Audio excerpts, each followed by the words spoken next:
চুরমার হয়ে গেল তৃণমূল। ভোটের ফল বেরোনোর এক মাসের মধ্যে ভেঙে খান খান।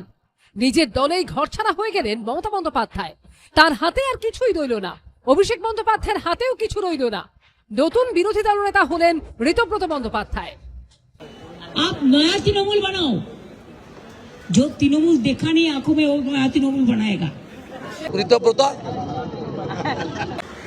আজকে আমার দুঃখ একটাই, যাদের জন্য সারা জীবন করেছি তারা আজকে গদ্দারের সাথে লাইন করছে।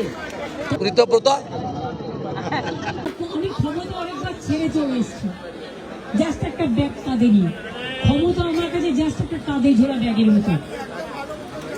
ক্ষমতা আমার কাছে বড় কথা নয়।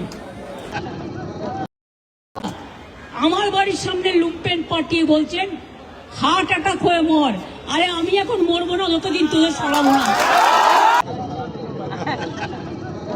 सार पड़ोसी को कमन सार पड़ोसी को तमन्ना।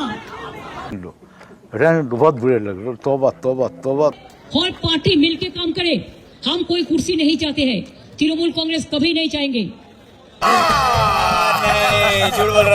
কোন একটা গোডাউন টোডাউন হবে যার উপরে বসে আছে, এবং সেটা এত শক্ত যে বসে যাচ্ছে না।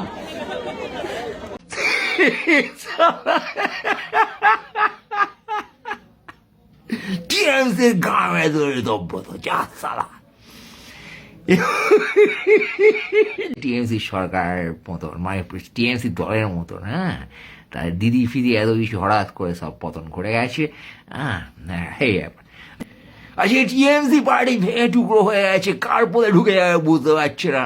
ভাইপোর পদে ঢুকে যাবে, ঋতব্রতর পদে ঢুকে যাবে। ভাইপো ভিলেন হয়ে গেছে, তাকে হেকেল করা হচ্ছে, রাস্তায় কেনা হচ্ছে, তাকে নাকি ধরবে। যুবরাজ সিংহাসনের পতনের পরে সে সারা খুঁজে পাওয়া যাচ্ছে না তাকে। রানী বসে কাঁদছে, পতাকা কেড়ে নিয়ে গেছে তার। ঋতব্রত যা সালা, কোথাকার কে ঋতব্রত?